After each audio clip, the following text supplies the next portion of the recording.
God has bigger dreams, I think, for us than we do for ourselves. And we need to be open to that. But we're the only ones that can do the work.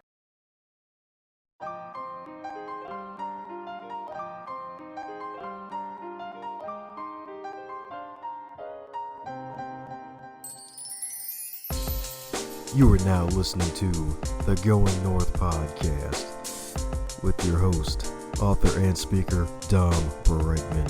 And every Monday and Thursday, you're going to hear the voice of a different author share their stories, expertise, and their struggles that they had to overcome in life to leave you inspired to get more out of your life. Be sure to not only listen to this episode, but share with others, connect with the authors, and always advance others to advance yourself. Now let's get on with the show.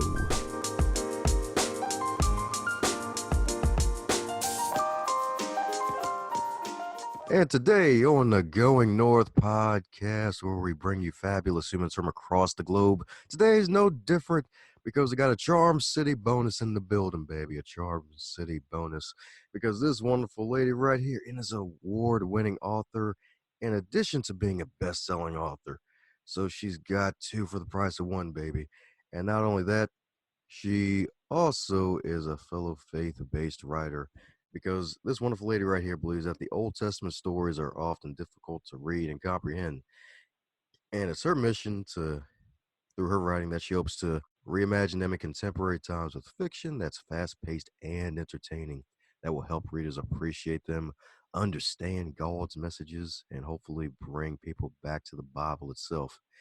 And in addition to being a best-selling and award-winning author, this fabulous, marvelous woman here is also an award-winning speaker, book coach, and college instructor of writing, publishing, and marketing fiction. And not only that, she's also a graduate of the University of Notre Dame. And she's married to a wonderful husband and is in a blended family of 5 wonderful children out in Northeast Maryland. So for those who haven't read the episode title yet or living under 5 rocks, you probably know who I'm talking about. It's the one, the only MC herself, Miss Michele Chynoweth. How are you today, ma'am? I am fabulous, Dom, and it's so great to be on your show. Thanks for having me. Oh, it's great having you on. It's great having you on, indeed. Yeah, because it's wonderful when you have folks who are superstars in their own right, because I read your first book, The Faithful One, and then when I went to leave a review, I saw 320, I think it was like 339 reviews or something. And I'm like, oh my gosh, this chick's a powerhouse. I should have known. Well, thank you. It has been a journey, and I have built those reviews over time, but my books are starting to take off, and it's a wild ride, and I'm glad to share a little bit about it today in hopes to help some of your listeners who may want to pursue that dream themselves, or want to become authors, or just have something on their heart that they want to share. And I hope through sharing my journey I can help your listeners. And I want to say right back at you, I know we know each other through Toastmasters, and I am in all of you, sir, as well, in being an author yourself and just getting some of those faith-based messages out there, because we're God's hands and feet right here on the earth. So we, need to carry the message. Oh, yeah. Yes, indeed. God's hands and feet. That's right. I don't know why I pictured a baby smiling, clapping their hands, but yeah, we're God's hands and feet. Oh, man. But yes, indeed. And did a little research and digging and found out that this wasn't originally your original start with writing, with faith-based, darn tongue twister, faith-based writing. So how did that all come about? Well, I've always wanted to be an author since I was 10 years old. I often tell people who are struggling to find out what they want to do in life, find their purpose or their calling, that usually they should think back to when they were 10 and what did they love to do. And for me, I actually wrote a book when I was 10. It was a spiral bound notebook about a story about a girl and her dog. Never saw the light of day. I was 10, but I tapped back into that when I was at a crossroads on really what I wanted to do in my life. And that author dream came back to me. Since I was 10, I did what we do in life. I went through high school and college, graduated, got married, had 3 kids. Life happened, right? Got a job as a newspaper reporter.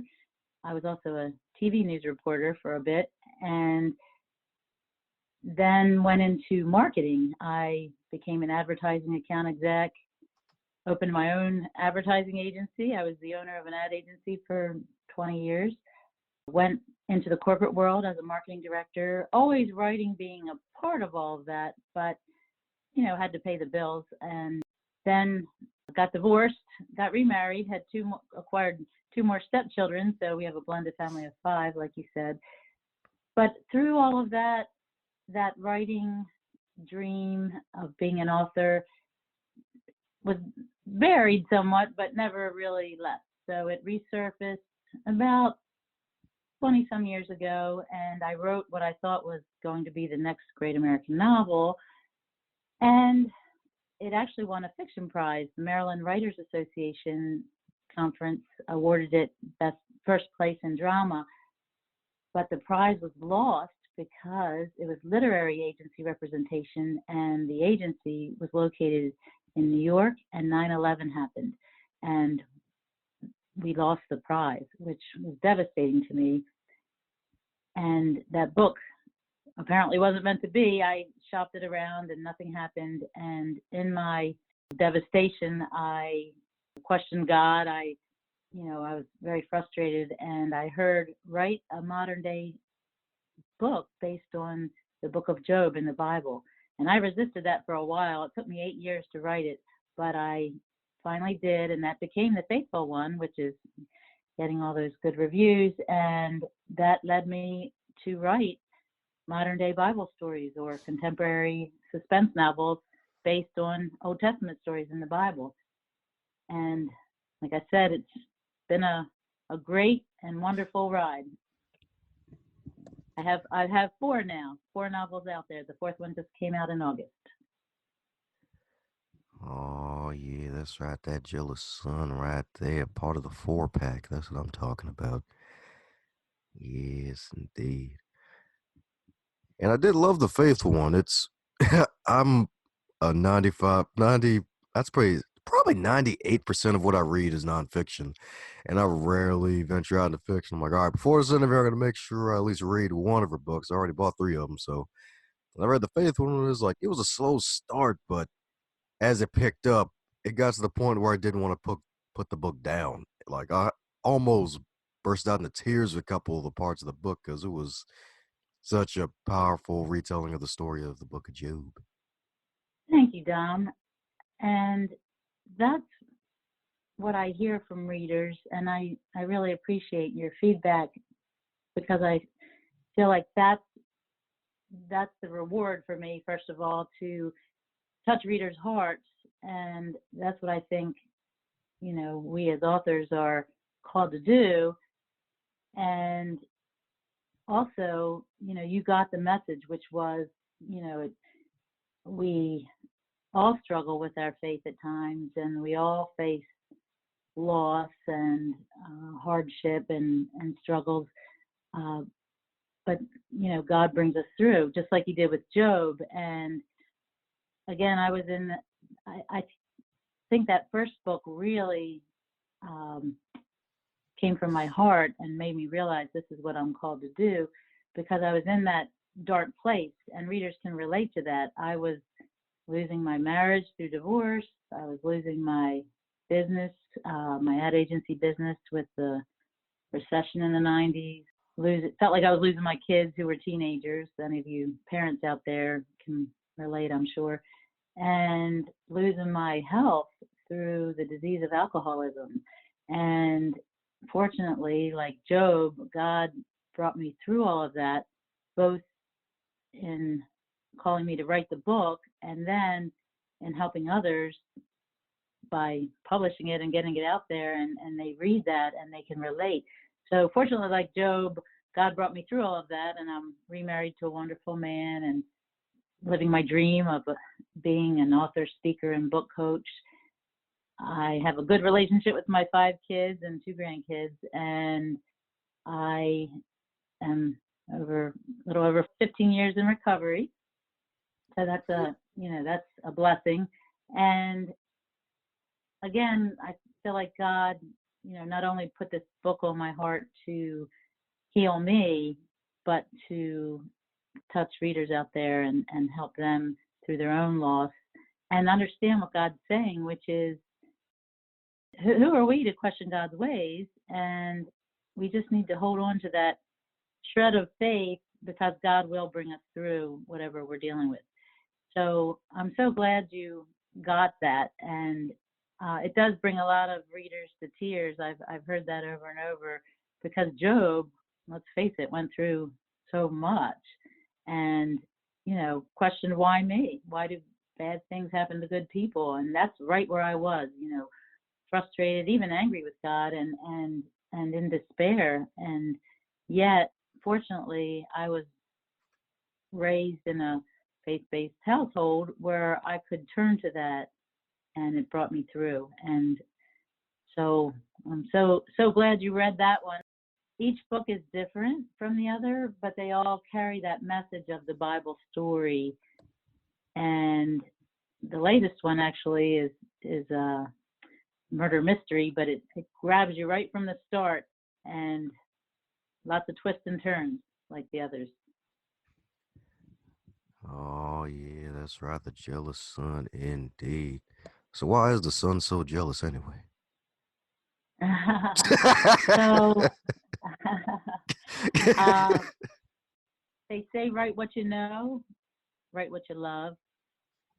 I also teach writers to write for their readers. Ask yourself, what's in it for them? Readers need to take away a message that from good books and movies that resonate, that they can relate to, and that hopefully transform or change them. So all my books are based a little bit on what I know, and I love writing suspense with a little romance. So The Jealous Son, the faithful one, is based on the book of Job. The Jealous Son is based on the book of Genesis, and the story in particular of Cain and Abel, where the older brother, Cain, his name is Cameron in my book, gets jealous over time of his little brother Austin, the Abel character. And the story is actually from the mother's perspective, Eve's perspective, Eliza, and she is banned from her home in the Navajo Nation in Arizona when she engages in some activity that is looked down upon by the tribe elders. And she and her friend, who she eventually married, are banned from the Navajo Nation. And they raise these 2 boys in a regular household in Phoenix, Arizona, and everything's going okay. They have their typical family, dysfunction at times. But Cameron always sees that from his perspective, that Austin is getting the better lot in life. They've become rock stars. They're in a band together, and loosely based on my 2 sons, who are 27 and 29, and they have that sibling rivalry. They're in a band together. They are wonderful and have never gotten to that level of jealousy. I have a sister, and I based it somewhat on my sibling rivalry too. We grow up with sibling rivalry, and in this case, though, his jealousy goes too far. So he's jealous of his brother's attention from their parents. His brother gets more accolades. He actually goes to the Grammys. He gets eventually the love of his older brother's girl, and everything's going right in Austin's world, and Cameron gets super jealous, and his jealousy goes too far. He feels like his younger brother's the source of all his woe, and seeks to get justice. So again, it's based on Cain and Abel. Each of my books, like I said, are based on a particular Bible story, but totally reimagined in a modern day way. Like, what would happen if we saw that story today? What would it look like? And that's what I set out to do for the readers out there.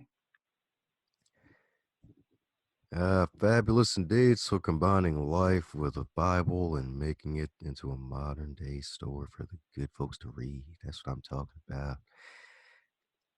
So any plans on book number 5? You know, it is kind of early to ask after just with a couple buffs. I do. So my next book is going to be based on Solomon. I met this wealthy, very wise, smart, savvy gentleman, and he seems to have it all. He's also very attractive to women. Solomon was all of those things, and yet he gives in to all that wealth and power, and it starts to bring him down. So what happens when a guy who, has everything going for him, wealth, power, women, starts to party too hard, starts to accumulate too much wealth, and it starts to bring him down, and then he is in a bad place himself, and what happens with that. So loosely based on Solomon. Haven't put pen to paper yet, but it's all up here in this head of mine. So soon, I'm going to be writing it soon. The Jealous Son just came out in August, so I have to do some marketing for that, and I have been on a great publicity tour, book tour for that. The previous ones also are, like I said, doing well. So we have the Faithful one on Job. The next one is The Peacemaker, based on the story of David and Abigail. Abigail is originally married to a mean, narcissistic, abusive alcoholic, and he's a U.S. senator, ends up running against the governor of Kentucky, who is the David character, horse rancher, country rock star, rose to governor of Kentucky, and the two of them are in a local presidential race that gets really ugly, and the Abigail character has to make some tough choices and make peace, and that's The Peacemaker. The Runaway Prophet is based on Jonah and set in Las Vegas, like a new Nineveh. It's a thriller, and there's a radical terrorist group underground under the casinos, and the Jonah character is called to work with the FBI out in Vegas, and instead jumps on a cruise ship, wants no parts of it, just like Jonah did, and bad things happen, and he winds back up in Vegas, falls in love with a cop on his team. So each of them are, like I said, based on Job, David and Abigail, Jonah, and now Cain and Abel. My next one's going to be on Solomon, and I'm super excited. I don't want to give too much away. So there you have it. I'm just loving this genre that I'm called to write in, and so far, so good. That's right. So far, so great. I'm going to be interested in that Solomon-based book in the coming months or a couple of years, because that's a lot of material. Yeah. Of course, Solomon makes that decision between the two women that are fighting over the child in court, the baby, and he says, well, let me just, we'll cut it in two, and the real mother steps forward, and his wise decision to find out the real mother is how that plays out. I'm going to have a big court case, and unfortunately it's sad, but there are a lot of custody battles out there, a lot of that fighting over children, adoption, and I feel like that has modern day relevance. I try to bring issues out that are modern day. So the Jealous Son, for example, deals with the opioid crisis, drug abuse, and Cameron gets involved with that, and Eliza does too, to overcome her grief. And a lot of people these days, drug abuse is just really rampant, and the Peacemaker deals with a variety of issues, abortion being one of them. And the Faithful One, his daughter goes over to Syria and can't get back, so and that deals with various issues as well. And his wife says, "Curse God and die," and goes off and betrays him. So, divorce, drug abuse, even political issues like abortion or sanctuary cities, immigration, they all come into play in my books because I feel like I want them to relate to contemporary issues today. Yeah, that's actually true. And it's kind of funny. It's like the Bible stories, it's like you read them and then you realize, hey, this is actually close to what's really happening today. So it's like the mission that you're on, it's really just reminding folks like, hey, nothing really has changed. The classic Ecclesiastes verse where it talks about nothing new under the sun. When Solomon was in that dark place, it's actually kind of true because as the cycle goes on, the level we may be more aware of it nowadays, but it's really nothing has really changed too much when you think about it. That's right. And that's why I think the Bible is really relevant. It's just, let's face it, hard to read in places.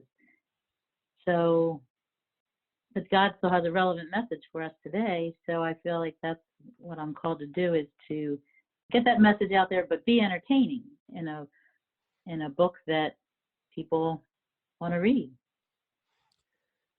Oh yeah, that's right. Making sure that folks are caught up with everything, all sorts of entertainment. I feel like everybody has a story to tell, and a lot of people have a book in them waiting to get out, but they just don't know how. And sometimes all they need is someone to encourage them and give them a helping hand. And that's what I do. I help writers get that story out, get that book in them out, so that they can share the message, because a lot of people have an important message to share. I wanted to tell you that I teach fiction as well as nonfiction, memoir. I do editing, proofing, publishing assistance, marketing help for different writers of various books, but I feel like I help them as a fiction writer in particular, because a lot of nonfiction books may be dry. Yours excluded, by the way. Yours are very good. But I try to get them to relate to their readers through description and story and words that will grab the reader and pull them in. And sometimes that takes some storytelling to, get that ultimate nonfiction book across. So I feel like I bring that to my writer clients in addition to my other services.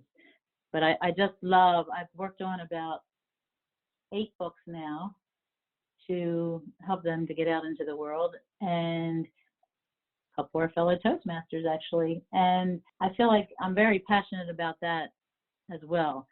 Yes, I'm going to have to carve out time in the future to write my Solomon book, but I'm very passionate right now to help these other writers get their books out. And wow, I've read some powerful stuff. Memoir on Alzheimer's, a book about living the Christian life in the workplace and how the Bible relates to that, a book on sexual sin. That was interesting. So a variety of books I've helped get out there. And I'm just excited if any of your listeners need help getting their book out. I hope they reach out, and I'll be glad to help. Woohoo! Sounds fabulous indeed. Sounds fabulous. Because this is the time to publish your book and get it out into the world because it's so darn easy to do it. Yes, So it is. darn easy to do it.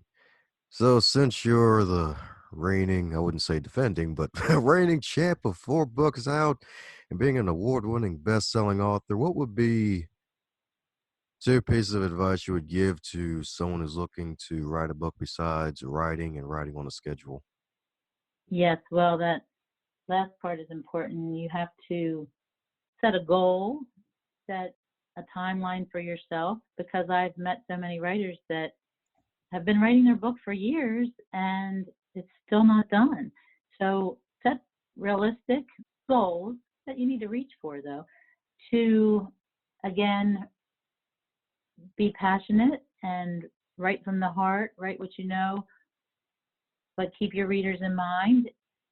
Good writing is good writing, so you need to hone your craft, and I recommend several books out there. If you want, contact me and I'll send you a bibliography, but you need to make sure your writing is as good as possible. And I would say get help, get an editor, get several people to read your book and make sure it's perfect before it gets out there, because you never get a second chance to make a first impression, of course. So get it professionally out there and keep at it. I mean, just if you can't write every day, then carve some time on the weekend, but set that timeline. I'm a big encourager of having an outline so that it acts like a roadmap to follow, and you stick to that, and just don't give up. Don't give up on your dream. Don't give up on your book. Get help if you need it, and it will get out there. It's easier than ever to get a book out there, and it's also easier than ever to market it, because there are so many platforms now with social media and the internet that anybody can do it, but not everybody does it well. So you need to be an author that does it well. Oh, yeah, that's right. Be an author that does it well indeed. That's right. Keep that water in there. Yes, indeed. Got to keep the water in there all day if you have to. And some days you just have to suit up and show up.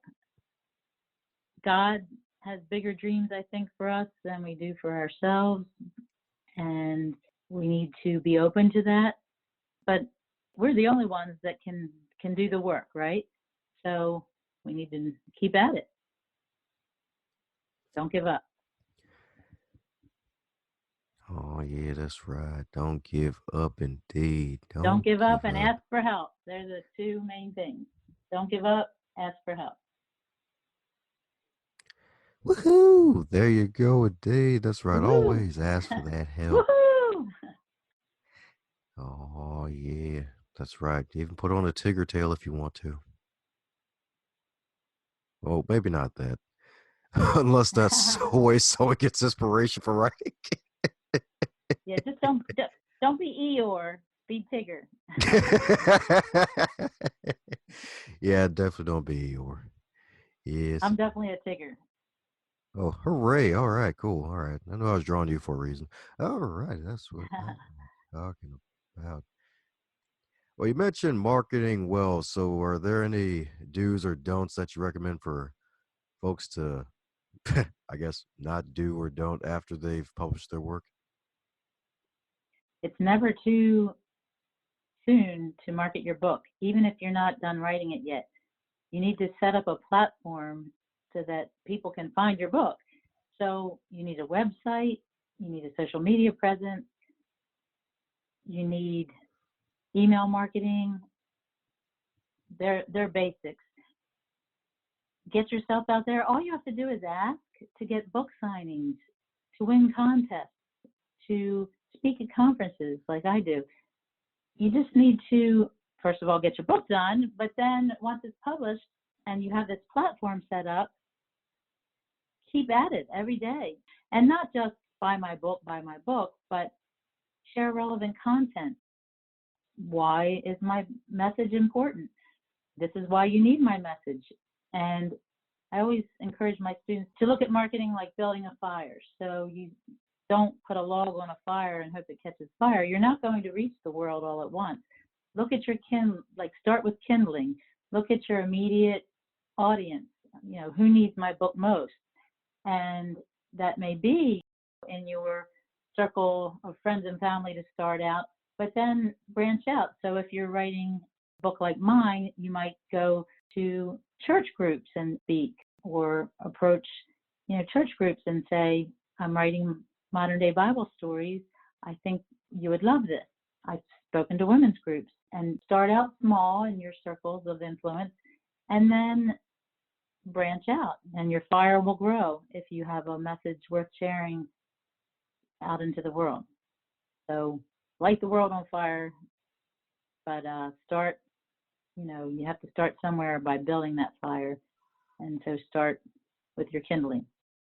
Oh, yeah, that's right. Kindle fire. That's right.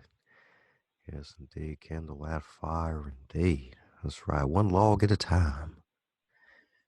But sometimes all you have to do is ask, like I asked to be on your podcast, or I asked to be on a TV interview and we were both on Fox, right?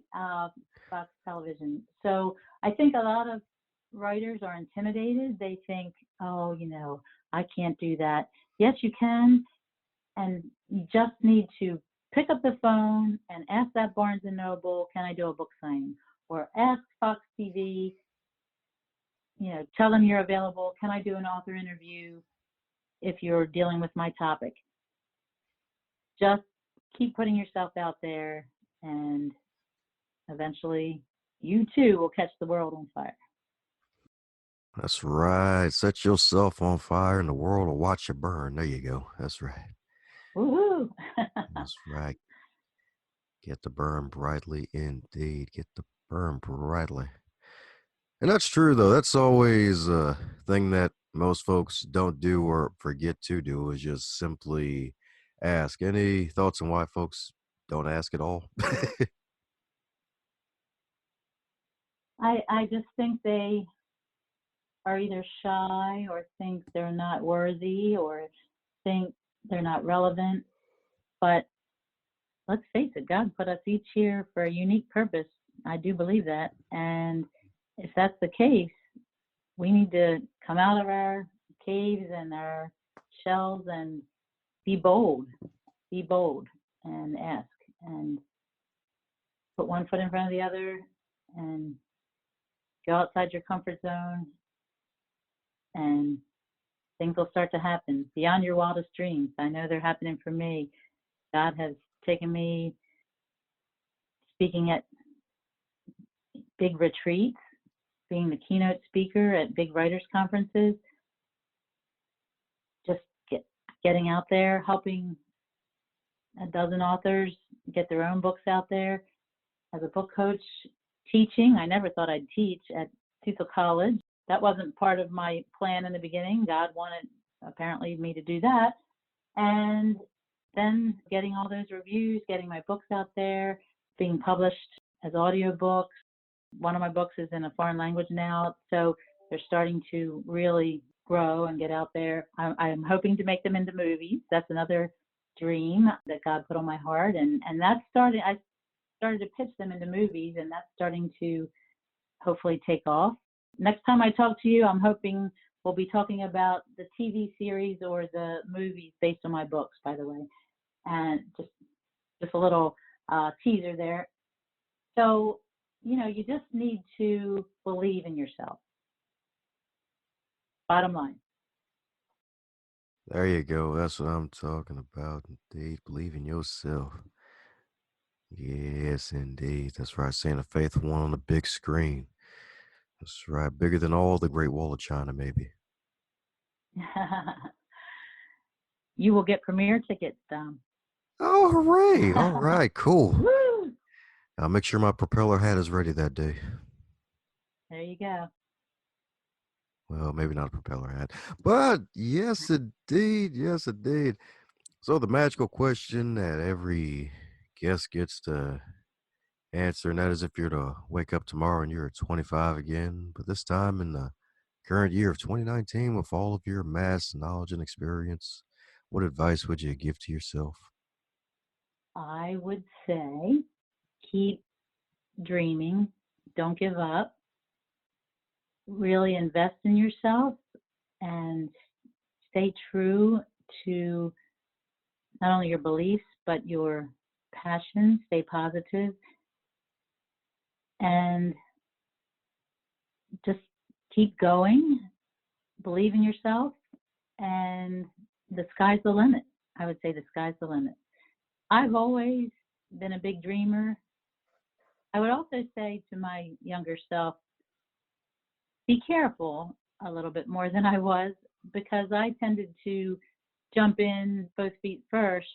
I'm the opposite of cautious. I'm the opposite. I've always been a positive person and high energy and big dreamer.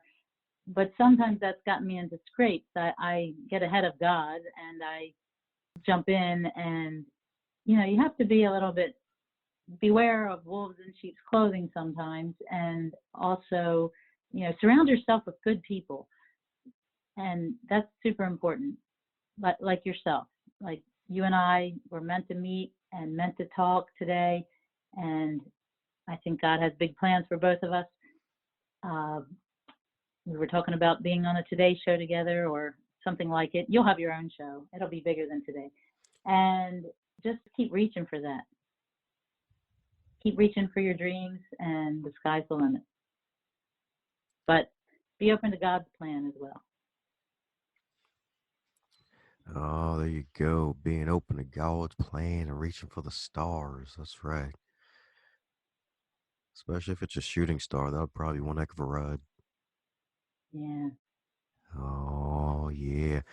Well, since you're a professor and folks probably leave apples on your desk, for those who want to metaphorically leave an apple on your virtual desk and keep in contact with you, what's the best way for folks to reach out to you, Michele? I have a website, which is www.michele, with one L, Chynoweth, CHYNOWETH.com. I'm also on Facebook. Look up author Michele. I'm on all social media, Twitter, also author Michele, YouTube, LinkedIn. Just type in Michele Chynoweth online and you'll connect to me through all those various ways. And please feel free to email me at michele@michelechynoweth.com. You can find my books everywhere books are sold, but look me up on Amazon. Just type in my name and all my books will come up. They're available on Barnes & Noble, Books A Million, all the various channels. And if you contact me through my website, you can purchase autographed copies. I'll be happy to send them to you. And I hope to hear from readers and also writers. All my book coaching information is available on my website as well. So thank you so much for having me today. I really, really, you're a blessing, Dom. Thanks for having me. Oh, my pleasure indeed. From one blessing to another, right? Absolutely. Yes. Absolutely. Yeah. Divine connection. Oh, yeah, that's right. Even better than Wi-Fi. Absolutely. Oh, yes, indeed. Well, there you have it, folks. Go on out there, check out the show notes, and go to Michele's magical website and sign up for the email list. Keep all the updates in your inbox. That's right. And then keep up with all that she's doing, especially when that Solomon book releases in, well, the future. We'll say the future. And be sure to pick up the Jealous Son if you haven't already, while waiting for that new book to release, indeed. Oh yeah. Yep, and leave reviews too. Those always help. Yes, yes. We authors need those reviews. And let me know what you think when you read the book. Oh yes, indeed. Let them know what you think, indeed. Well, any parting words for the folks still listening, Michele? Just stay in touch. Keep in touch. Don't be afraid to reach out, and I will be happy to help you. So thanks again for having me. This has been wonderful. And when book number 5 comes out, you and I will hopefully get together again. Hey there, you superstar. Thanks a bunch for making it this far in the podcast. Hope you really enjoyed it. Heck, if you made it this far, that means you really enjoyed it. Be sure to shoot the guest an email or head over to the social media pages and leave them a nice response that you heard them on the Going North podcast, so that way they can continue to be inspired to do great things. And be sure to share this podcast with others that you think would enjoy it as well.